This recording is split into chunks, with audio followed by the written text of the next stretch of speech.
Hello दोस्तों, आप सभी का स्वागत है आपके अपने YouTube चैनल मैथ्स लव पर।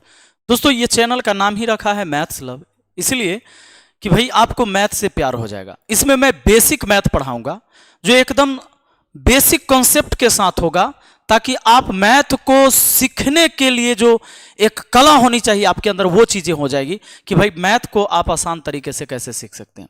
चाहे आप किसी क्लास के स्टूडेंट हैं, आपको मैथ समझ में आने लगेगा, यानी मैथ से आपको प्यार हो जाएगा। आप बड़े बुजुर्ग हैं, नौजवान हैं, बच्चे हैं, सबके लिए मैथ बहुत आसान मैं कर दूंगा। आइए, आज मैं मैथ के एक टॉपिक पर बात करता हूं जिसका नाम है डेसिमल एंड फ्रैक्शन, यानी दशमलव और भिन्न। दशमलव से आप अवगत होंगे, यह दशमलव का सिंबल होता है। अगर मैं लिखता हूं 3.5, इसको हम 3.5 भी कहते हैं, 3.5। आप ये भी बात जानते होंगे कि ये 3.5 है। अगर मैं दशमलव हटाऊंगा तो बट्टा में 1 होने के साथ साथ अगर 1 अंक बाद दशमलव है दाहिने तरफ से, तो बट्टा में 1 0, यानी आप ये कह सकते हैं कि ये 35/10 है। और इसे आप काट के और छोटा कर सकते हैं, 5 सत्ते 35, 5 दूना 10। अब जब ये 3.5 ये दशमलव में संख्या था, अब यह भिन्न में संख्या हो गया 7/2। पर दोस्तों, ये बात भी आपको जानना जरूरी है कि ये भिन्न तो है, लेकिन ये प्योर भिन्न नहीं है, प्योर फ्रैक्शन नहीं है। इसको हम शुद्ध भिन्न नहीं कह सकते, इसको मिश्रित भिन्न कहेंगे। कहिए, इसको मिश्रित भिन्न क्यों कहेंगे? देखिए, 7 में 2 से भाग लगेगा, आप जानते हैं। भाग लगाएंगे, आपको पता है 7 में जब 2 से भाग लगाते हैं, 2 तिहाई 6, शेष बचता है 1। हम लिखते कैसे हैं? तो ये 3 जो है 3, ये पूर्णांक आ गया, यानी 3 पहले लिखाता है, 1 ऊपर लिखाता है, और 2 से तो भाग हो ही रहा था, बट्टा में 2, यानी आप 3 पूर्णांक 1/2 भी कह सकते हैं 7/2 को, यानी 3.5 को 7/2, 7/2 को फिर 3.5 आप ऐसे भी लिख सकते हैं। यानी आप यहां डेसिमल से फ्रैक्शन में चले गए, और ये जो फ्रैक्शन आया, ये जो भिन्न आया, ये मिश्रित भिन्न था। जब अंश बड़ा है, हर छोटा है, ऊपर वाले को अंश कहते हैं, नीचे वाले को हर कहते हैं। अंश बड़ा हो, हर छोटा हो, तब ये मिश्रित भिन्न होता है। ये कैसा भिन्न होता है? मिश्रित भिन्न होता है, मिश्रित भिन्न। अब आ जाइए, लेकिन अगर ऐसा हो, मैं आपको बताना चाहूंगा कि अगर मान लीजिए अंश छोटा और नीचे में कोई बड़ी संख्या हो, ऊपर वाले से नीचे बड़ी संख्या हो, तो ये प्योर भिन्न कह सकते हैं आप इसको, प्योर भिन्न, प्योर फ्रैक्शन, प्योर फ्रैक्शन कहेंगे, यानी इसको शुद्ध भिन्न कह सकते हैं। इसको क्या कह सकते हैं आप? शुद्ध भिन्न कह सकते हैं। तो आपको मैं ये बता दूं, आप किसी भी क्लास के स्टूडेंट हैं, आपके लिए गणित सीखने की ये जिज्ञासा मैं पैदा कर दूंगा, जो आपके अंदर इतनी जिज्ञासा हो जाएगी कि आप गणित को आसान समझने लगेंगे और लगने लगेगा आपको आसान। बिल्कुल 3/4 ये प्योर फ्रैक्शन हुआ, यानी शुद्ध भिन्न। 7/8 या 7/12, जैसे ही ऊपर छोटा है नीचे बड़ा है, इस सब को हम शुद्ध भिन्न ही कहते हैं, शुद्ध भिन्न कहते हैं, यानी प्योर फ्रैक्शन कहते हैं। लेकिन अगर यही उल्टा हो जाता है, आप जान लीजिए, ये 5/4 हो गया, 9/9 अगर मैं 3 ही लिख दूं, हाँ इसको भी कह सकते हैं, 3 तिहाई 9 है ना, और 3/1 कहेंगे। लेकिन अब ये क्या है? 3 ये पूर्णांक आ गया, पूरा पूरा बट्टा में, तो सब संख्या के, हर संख्या के बट्टा में 1 होता ही है, ये पूरा पूर्णांक आ गया। अगर मैं भिन्न में लिखूं इसको, तो मैं ऐसे लिख सकता हूं, ये 12/7, ये मिश्रित भिन्न, क्योंकि 7 से जब मैं भाग लगाऊंगा इसमें, तो 7 से भाग लगाऊंगा, 7 एकम 7, शेष बचेगा 5, जो शेष बचेगा उसको ऊपर लिखते हैं, और जिससे भाग दे रहे हैं बट्टा में वो फिर रहेगा, यानी 1 पूर्णांक 5/7। दोस्तों, 1 को पूर्णांक कहा जाता है, 1 को क्या कहा जाता है? पूर्णांक। और ये 5/7 को आप शुद्ध भिन्न कह सकते हैं, ये शुद्ध भिन्न है आपका, है ना। तो इसीलिए 12/7 में, क्योंकि इसमें एक पूर्णांक भी आ गया, 7 में जब हम 12 में जब हम 7 से भाग लगाएं, 7 से भाग लगाएं, 7 एकम 7, 12 में से 7 गया 5, तो यानी कि एक पूर्णांक आ गया हमारा। ये एक बार भाग लगा, एक पूर्णांक 5/7। 5/7 को भिन्न कहेंगे, एक को पूर्णांक कहेंगे।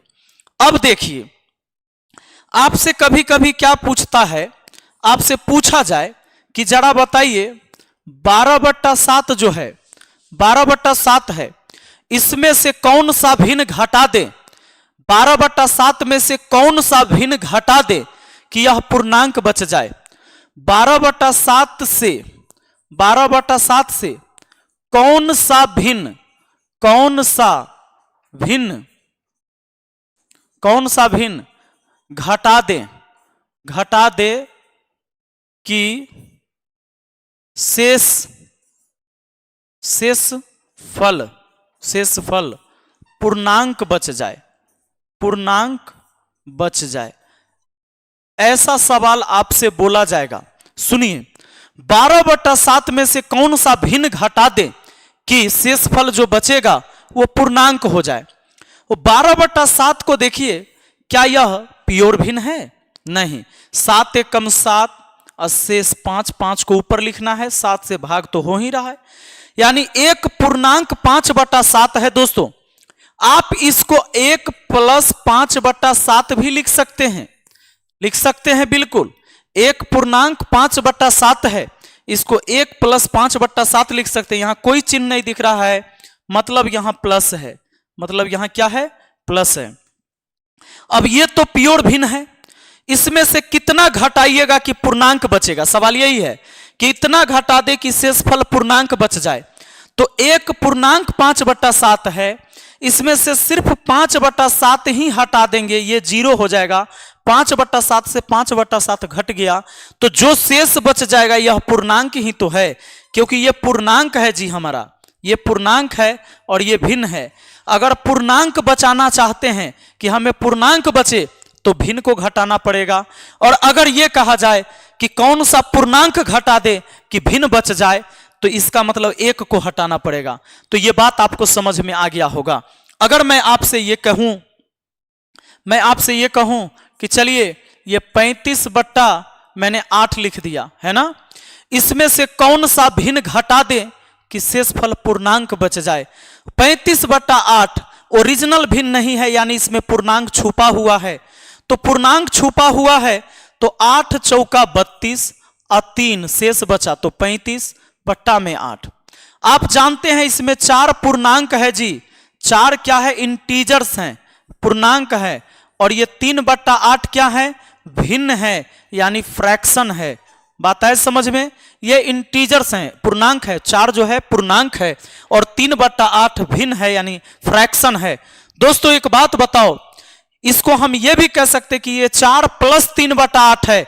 इसको आप ऐसे कह सकते हो 4 + 3/8 है ये। अब देखिए, तो ये पूर्णांक है, ये भिन्न है। अगर आप चाहते हैं कि आपके पास पूर्णांक बचे, तो भिन्न को हटाना होगा, और वो भिन्न कितना है? 3/8। इसको हटा दीजिए। तो आपसे जब भी ऐसा कहेगा कि 35/8 में से कौन सी भिन्न घटा दिया जाए कि शेष फल पूर्णांक बच जाए, तो बस इसको पहले भाग लगाइए। 4 पूर्णांक 3/8, भिन्न घटाने के लिए कहा है 3/8 हटेगा। और कहता कौन सा पूर्णांक हटा दिया जाए कि भिन्न बच जाए, तो पूर्णांक 4 हटा देते। अगर 4 इसमें से पूरे में से माइनस कर देते हैं, 4 से 4 ये 0 हो गया, ये 3/8 जो बचा यह भिन्न ही तो बचा। बात आए समझ में? तो बिल्कुल मुझे उम्मीद है कि यह बात आपको समझ में आ गया, और आप यह भी समझ गए कि 7/8 हो और 8/7 हो, इसमें शुद्ध भिन्न कौन है? शुद्ध भिन्न ये है जिसमें भाग अब नहीं लगेगा, जिसके हर से अंश छोटा है ना। देखिए, और यहां क्या है? हर से अंश बड़ा है, ये तो भाग लगेगा 1 पूर्णांक 1/7। तो ये ओरिजिनल भिन्न नहीं है, ये मिश्रित भिन्न है, क्योंकि इसमें पूर्णांक भी है और भिन्न भी है। इसमें क्या है जी? इसमें पूर्णांक भी है, इंटीजर्स भी है और फ्रैक्शन भी है, लेकिन इसमें भाग लगेगा ही नहीं, पूर्णांक नहीं आएगा। ये शुद्ध भिन्न कहलाएगा, ये शुद्ध भिन्न कहलाएगा। क्यों शुद्ध भिन्न कहलाएगा? क्योंकि इसमें कोई पूर्णांक छुपा हुआ नहीं है। पक्का? अब देखिए, आपको ये बात समझ में आ रहा है ना, तो बहुत मजा आएगा आपको पढ़ने में। दोस्तों दशमलव संख्या, आप फ्रैक्शन एंड डेसिमल पढ़ रहे हैं तो फ्रैक्शन से डेसिमल में और डेसिमल से फ्रैक्शन में चेंज करना होता है। जैसे अगर आपसे कहा जाए कि 0.12 इसको भिन्न में बदलिए तो आप फटाक से करेंगे, ये 12/1 लिखिए और 2 अंक बाद दशमलव है, 2 जीरो दीजिए, कटेगा तो काट दीजिए 4 से 3 बार में, 4 से 25 बार में, यानी 4 से 3 बार में 4 3 12 और नीचे 4 से काटेंगे 25 बार में, यानी ये दशमलव वाला जो संख्या था भिन्न में 3/25 हो गया। भिन्न में कितना हो गया? 3/25। दोस्तों अगर कोई चीज भिन्न में होता है और इसी को अगर प्रतिशत में ले जाना हो, बात आए समझ में, अगर इसी को प्रतिशत में ले जाना हो तो नियम यह कहता है कि भिन्न वाली संख्या में 100% से गुना कर देने से वो प्रतिशत में चेंज हो जाएगा। यानी 3/25 में आप अगर 100% से गुना कर देते हैं तो 25 चौका 100 हो जाएगा और ये 3 चौका 12% कह सकते हैं। आप इसको 12% कह सकते हैं। 3 चौका 12%। 100 से गुना नहीं होता है, याद रखिएगा, 100% से गुना होता है। और क्यों होता है अभी मैं बताऊंगा। देखिए तो ये 0.12 3/25, इसको भिन्न में मान कहेंगे 3/25। ये संख्या दशमलव में था, है ना, ये दशमलव संख्या था जी, दशमलव संख्या था। 3/25 ये भिन्न वाली संख्या हो गया, ये इसको क्या कहेंगे? भिन्न, फ्रैक्शन नंबर कहेंगे। और जब प्रतिशत में चेंज हुआ तो वो 12% हो गया। दोस्तों 12% को हम इतना लिख सकते हैं। अब इस प्रतिशत को अगर मैं कन्वर्ट करूं दशमलव में लाकर तो आप जानते हैं कि ये 12% का मतलब बट्टा में 100, प्रतिशत का मतलब बट्टा में 100 होता है, प्रतिशत 12% मतलब 12/100, 13% 13/100, 20% मतलब 20/100। अब यही क्या हो जाएगा जी? 12, नीचे से 2 जीरो हटाना है, 2 अंक बाद दशमलव दे दीजिए, बस ये हो गया। आपने देखा कैसे दशमलव वाली संख्या भिन्न में चेंज होती है, भिन्न की संख्या प्रतिशत में कहेंगे और प्रतिशत वाली संख्या को वापस फिर भिन्न में और भिन्न वाली संख्या को फिर दशमलव में हम चेंज कर सकते हैं। तो दोस्तों मैं अगर आपसे यह कहूं कि कोई दशमलव में 0.25 है, यह संख्या है, यह दशमलव नंबर है, अगर इसको मैं फ्रैक्शन में चेंज करना चाहूंगा तो यह है आपका 25 और 25/100 हो जाएगा, क्योंकि ऊपर में 2 अंक बाद दशमलव है तो बट्टा में 2 जीरो हो गया। अब इसको हम काट सकते हैं, 25 से कम 25, 25 चौका 100, तो ये आपका दशमलव संख्या था, दशमलव, है ना, ये दशमलव संख्या था। ये संख्या क्या हो गया जी? फ्रैक्शन हो गया। फ्रैक्शन यानी कि भिन्न इसको कहते हैं हिंदी में, हिंदी में क्या कहते हैं? भिन्न कहते हैं। और 1/4 को अगर मैं प्रतिशत में ले जाना चाहूं तो इसमें 100% से गुना करना होगा, 100% से। 4 से 100 को भाग दिया 25 बार में तो ये आ जाएगा 25%। और 25% को फिर मैं दशमलव में वापस ले जाना चाहूं तो हम 25/100 लिख सकते हैं। और 2 जीरो नीचे से हटाना है तो 2 अंक बाद दशमलव लगा सकते हैं, यानी हम ऐसे लिख सकते हैं दोस्तों।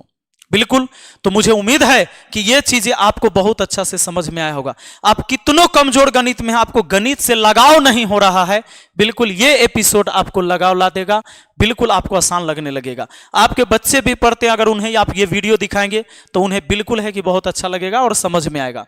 अब आपने देखा, अब ये समझिए कि हम 100% से गुना करते, जैसे मान लो 3/5 है तो ये तो भिन्न वाला मान है ना, ये संख्या क्या है? भिन्न में है। और इसको मैं प्रतिशत में ले जाना चाहता हूं तो प्रतिशत में मैं अगर ले जाना चाहूंगा तो क्या करना होगा? हमने आपको कहा 100% से गुना। देखिए 100% से गुना क्यों होता है? क्योंकि अगर मान लो कोई भी भिन्न हो, 100%, आप जानते हो 100% से मैं गुना कर रहा हूं, ये इसलिए कर रहा हूं कि कोई भी भिन्न में, कोई भी मान में, अगर आपको सोचो, अगर ये 3/5 है, 3/5 है, सिर्फ ऊपर 2 से गुना कर दोगे या नीचे कुछ नहीं करोगे तो ये मान अलग हो गया। अब ये 3 दूना 6/5 हो गया। 3/5 अलग मान होता है, 6/5 अलग होता है। इसी को बैलेंस बनाए रखने के लिए अगर मान लीजिए 2 से ऊपर गुना और 2 से नीचे गुना कर दिया जाए तो कोई दिक्कत नहीं होता है। और आपको पता है कि 2 से 2 तो कट ही जाएगा, तो ये 3/5 होगा। या यूं कहिए कि अगर मैं 2 से गुना करता हूं ऊपर नीचे 2 से गुना करता हूं तो 3 दूना ऊपर 6 होगा, फिर 5 दूना 10 होगा। और फिर मैं जब काट दूंगा 2 से 2 तिहाई 6 और 2 से 2 पचे 10, यानी 3/5 फिर से आ जाएगा। यानी दोस्तों कि जितना से ऊपर गुना उतना से नीचे गुना, तब इस मान में कोई बदलाव नहीं होता है। जितना से ऊपर गुना उतना से ही नीचे गुना, तो इस फ्रैक्शन के मान में कोई बदलाव नहीं होगा। इसीलिए हम यहां 100 से गुना नहीं करते हैं, हम करते हैं 100% से गुना। क्यों? क्योंकि प्रतिशत का मतलब होता है बट्टा में 100। ये प्रतिशत का सिंबल अगर हटाओगे तो बट्टा में 100 ही हुआ, लेकिन अभी ये फिर फ्रैक्शन में रहेगा। हम प्रतिशत में इसको कैसे कह सकते हैं? तो हम प्रतिशत में तभी कहेंगे जब बट्टा में 100 न लिख के इसके बदले प्रतिशत रहने दें, और प्रतिशत का मतलब होता ही है कि वो बट्टा में 100 है। अब 5 से इसको काटिएगा 100 को 20 बार में, तो 20 तिहाई 60% हुआ दोस्तों। ये 60% होगा। आप चाहें तो 60%, प्रतिशत का मतलब फिर बट्टा में 100 लिख सकते हैं। 0 से 0, 6 का आधा 3, 10 का आधा 5 भी कह सकते हैं। यानी ये 60% फिर से 3/5 हो गया। 3/5 में मैंने 100% से गुना किया 60%, और 60% का मान फिर 3/5 आ गया। तो आपको ये बात समझ में आया? अगर कोई व्यक्ति आपसे कहता है कि सुनो 4/5 को प्रतिशत में ले जाना है, कितना से गुना? आप कहना 100 से नहीं, प्रतिशत में ले जाना है, 100% से गुना होगा, 100% से। बात है समझ में? अब 5 से इसको काटेंगे 20 बार में, तो 20 चौका 80% हुआ। पक्का? अब एक बात, बड़ी इंपॉर्टेंट बात मैं आपको समझाना चाहूंगा दशमलव के बारे में। देखिए, कभी भी अगर मान लीजिए कि ये 2.5 है, तो 2.5 यानी 2 + 0.5 लिख सकते हैं। इसको आप बिल्कुल ऐसे लिख सकते हैं। कभी भी दशमलव का जोड़ घटाओ, जैसे 2.53 है, फिर आपको जोड़ना है 2.05, इसको जोड़ना है। तो दशमलव का जोड़ घटाओ कुछ भी हो तो इसको दशमलव के दशमलव सामने लिखते हैं। 2.53 है, ठीक है। फिर ये दशमलव है ना, दशमलव को दशमलव सामने लिखिए। दशमलव के बाद है 0.5 और दशमलव से पहले है 2। इसको ऐसे जोड़ते हैं हम। इधर से 3 और 5 कितना? 8। ये हो गया सीधा 5। ये दशमलव है तो दशमलव, ये 2 और 2 4। आप इसको ऐसे जोड़ेंगे। दशमलव का जोड़ जब भी लिखेंगे दशमलव को दशमलव सामने ही लिखेंगे। अब मान लीजिए 0.235 है, इसमें जोड़ना है 1.01, इसको जोड़ना है। हम कैसे जोड़ेंगे? तो दशमलव को दशमलव के सामने 0.235 है, फिर आगे है 1 दशमलव, दशमलव को दशमलव के सामने, फिर 0.1। अब दोस्तों आप चाहें तो इसके दशमलव के बाद 0 दे सकते हैं, कोई दिक्कत नहीं होता है। दशमलव के बाद 0 दे सकते हैं, दशमलव के बाद 0 दे सकते हैं।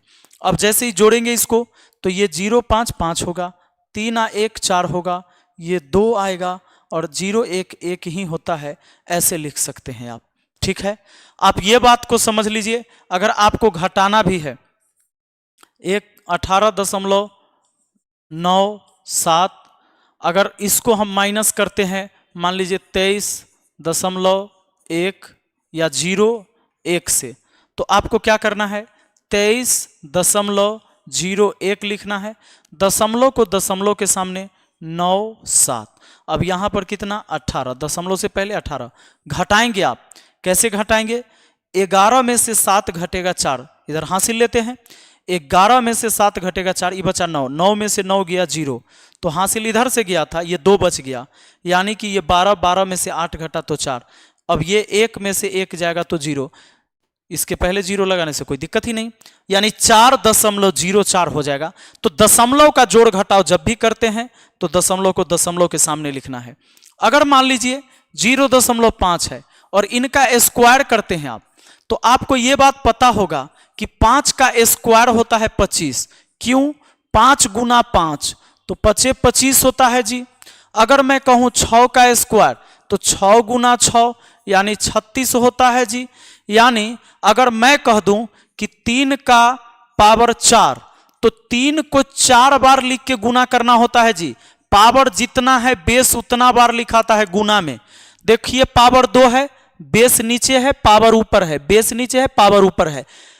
पावर 2 है, 5 2 बार लिखाया। यहां भी पावर 2 है यानी 6 2 बार लिखा है। यहां पावर 4 है तो ये जो बेस में 3 है ये 4 बार लिखाएगा। और 3 चौके 12 नहीं होगा, ये होगा 3 तिहाई 9, 9 तिया 27, 27 तिहाई 81, 3 तिहाई 9, 9 तिया 27, 27 तिहाई 81 होगा। दोस्तों तो देखिए अभी आप दशमलव को भूल जाइए।